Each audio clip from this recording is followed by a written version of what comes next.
Bismillahirrahmanirrahim. Assalamu alaikum viewers. This is Azullah Foundation channel. As you know, we are here to discuss the section 128 of Pakistan Penal Code 1860. The section number 128 said public servant voluntarily allowing prison of state or war to escape. Means जो public servant है यानी जो हुकूमत के अंदर public servant है, आम आवाम की सेवा करने वाला जो है वो अलो करे ऐसे प्रिजन को, ऐसे कैदी को जो कि स्टेट का कैदी हो, यानी उसने स्टेट के ख़िलाफ़, क्योंकि जो हम चैप्टर पढ़ रहे हैं उसमें जो भी ऑफेंसेस हैं वो खिलाफ़ हैं स्टेट के, हम वो पढ़ रहे हैं।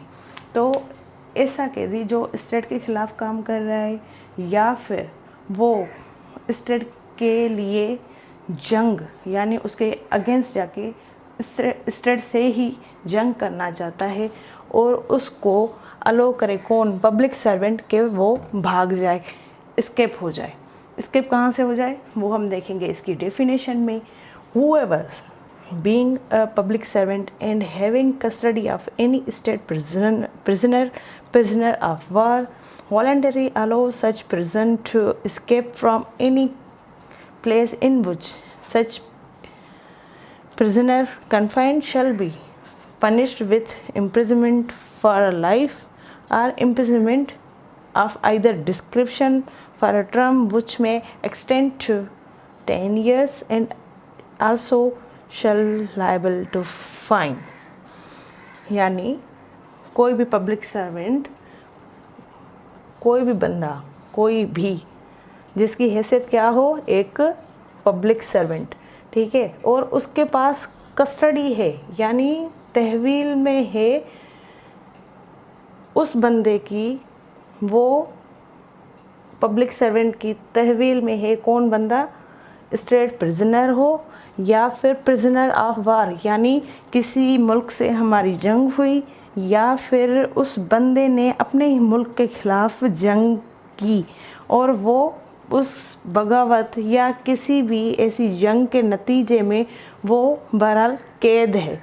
कैद किस सेंस में, लॉफुली कैद है, ठीक है, लॉफुली उसको वो स्टेट कैद रखती है।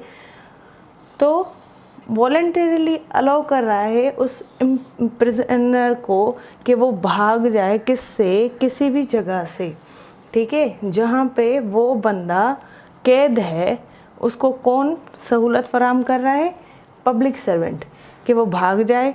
तो उस बंदे की सज़ा होगी इम्प्रिजनमेंट फॉर लाइफ, उम्र कैद, या फिर उम्र कैद कोई भी डिस्क्रिप्शन वाली, आइदर रेगरस या फिर सिंपल, ठीक है। और उसके साथ ही वो लायबल होगा किसके, फ़ाइन के, जुर्माने के, उसके ऊपर जुर्माना भी लगेगा, उसको सज़ा भी दी जा सकती है जो कि 10 साल से कम नहीं हो सकती, या फिर उसकी मतलब गुनाह की जो ऑफेंस है उसकी नौयत ऐसी है, वो बहुत हीनियस किस्म का है, तो उसको इम्प्रिजनमेंट फॉर लाइफ होगी। तो ये था section 128। So viewers, section number 129 said public servant negligently suffering such prison to escape, यानी जो पब्लिक सर्वेंट है वो लापरवाही बरते किसी भी प्रिजन के तरफ कि वो भाग जाए, ठीक है। 128 में ये था कि वो खुद जो पब्लिक सर्वेंट है उस बंदे को जाने दे, खुद उसको सहूलत फराहम करे कि वो बंदा उस कैद खाने से भाग जाए, ठीक है। तो पब्लिक सर्वेंट को सज़ा क्या बताई गई थी कि उसको 10 साल सज़ा होगी और उसके साथ फ़ाइन होगी। अब यहाँ पे पब्लिक सर्वेंट की जो निगलिजेंस के वजह से अगर कोई प्रिजनर भाग रहा है तो पब्लिक सर्वेंट के साथ क्या होगा वो हम देखेंगे इस सेक्शन में। इस सेक्शन की डेफिनेशन है whoever being a public servant and having the custody of any state of prisoner or prisoner of war negligently suffers such prisoner to escape from any place to confinement in which such prisoner is confined shall be punished with simple imprisonment for a term which may extend to 3 years and shall also be liable to fine। यानी उस public servant को, कोई भी बंदा जो कि public servant है, ठीक है, यहाँ तक बात क्लियर है पिछले सेक्शन की तरह, और उसके पास कस्टडी है। कस्टडी किसकी?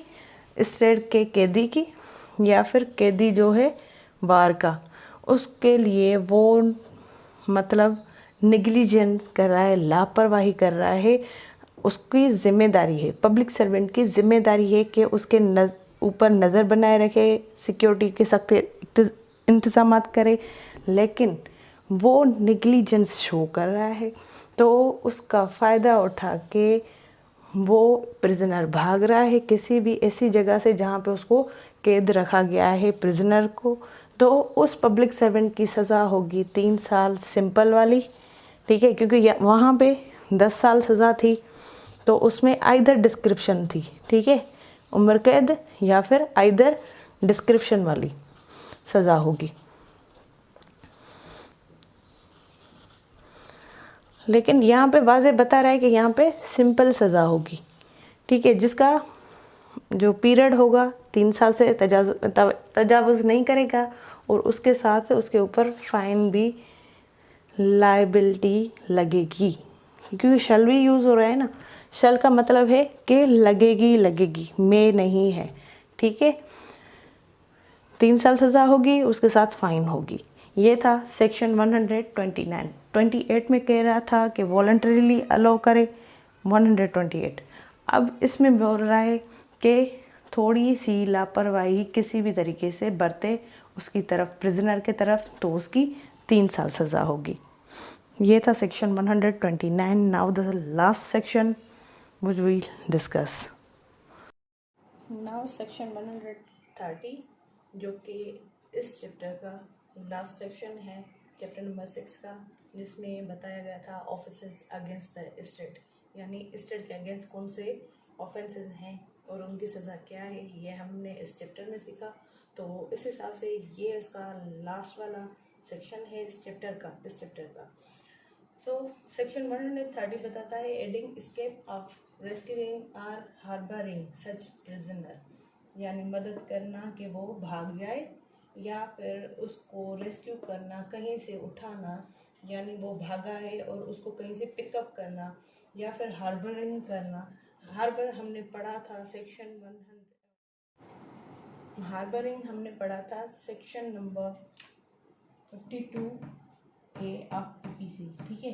हमने उसमें पढ़ा था कि हार्बरिंग क्या होती है। हार्बरिंग में यह होता है कि सहूलत देना या हेल्प करना किसी भी कैदी को जो कि ऑफेंडर है, चाहे वो किसी बंदे के खिलाफ है या स्टेट के खिलाफ है, लेकिन यहाँ पे बात हो रही है हार्बरिंग उस बंदे को करना जिस, हार्बरिंग का मतलब ये है कि फूड उसको प्रोवाइड करना, उसको ट्रांसपोर्ट प्रोवाइड करना, उसको शेल्टर प्रोवाइड करना, यानी उसकी हर तरीके से माली मदद करना ताकि वो सेफ रह सके, कानून के शिकंजे में ना आ सके ऑफेंडर। तो यहाँ पे उसको हार्बरिंग करना प्रिजनर को जो कि स्टेट के खिलाफ या तो वार कर रहा है या फिर वो स्टेट का कैदी है। तो हम इसकी डेफिनेशन देखते हैं। whoever knowingly aids or assists any state prisoner or prisoner of war in escaping from lawful custody।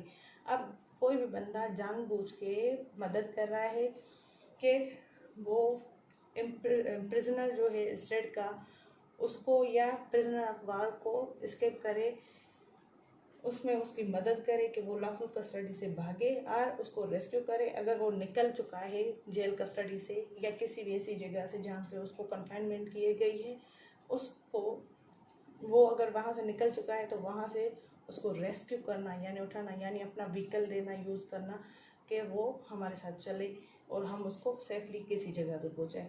या फिर अटेम्प्ट करना कि हम उसको रेस्क्यू करेंगे, मतलब या तो उसको रेस्क्यू किया या फिर उसकी कोशिश करने जाना, या फिर हार्बर करना, या फिर उसको छुपाना, ठीक है। Such imprisoners harbor or conceals any state prisoner who has escaped from lawful custody or offers or attempt to offer any resistance to recapture of such prisoner shall be punished with imprisonment for life or imprisonment of either description which may extend to 10 years for a term shall liable to fine, यानी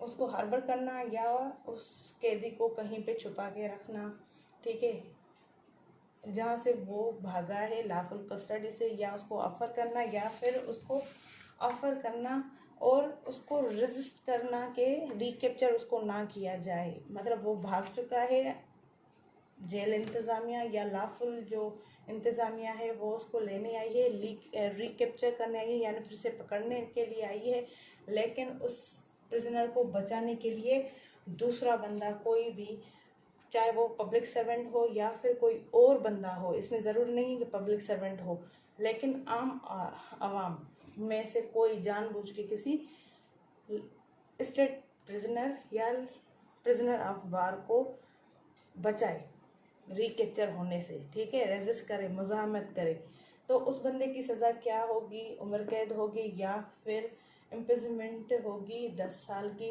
ठीक है।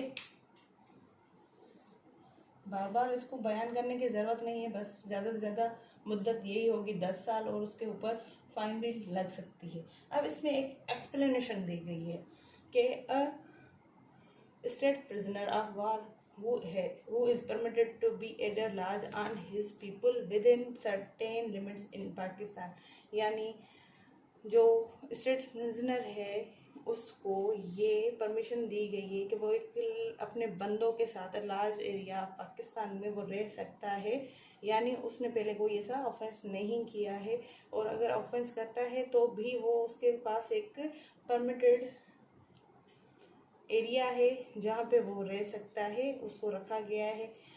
अगर वो पाकिस्तान की custody से बाहर, मतलब ये पाकिस्तान की एरिया है, ठीक है, अगर इससे बाहर कहीं जाके भाग के छुप गया है तो फिर पाकिस्तान की इंतज़ामिया उसको वहाँ से पकड़ नहीं सकती, फिर ये एक इंटरनेशनल डील हो जाएगी किसी दूसरे स्टेट से जहाँ पे वो गया है, ठीक है। अगर वो पाकिस्तान के किसी भी एरिया में छुपा हुआ है, उसको छुपाया गया है या फिर उसको रखा गया है, वहाँ से वो एस्केप करे और इस कंट्री की लिमिट्स में ही हो, इससे बाहर ना जाए, तो फिर ये सेक्शंस उस पर लागू होंगे।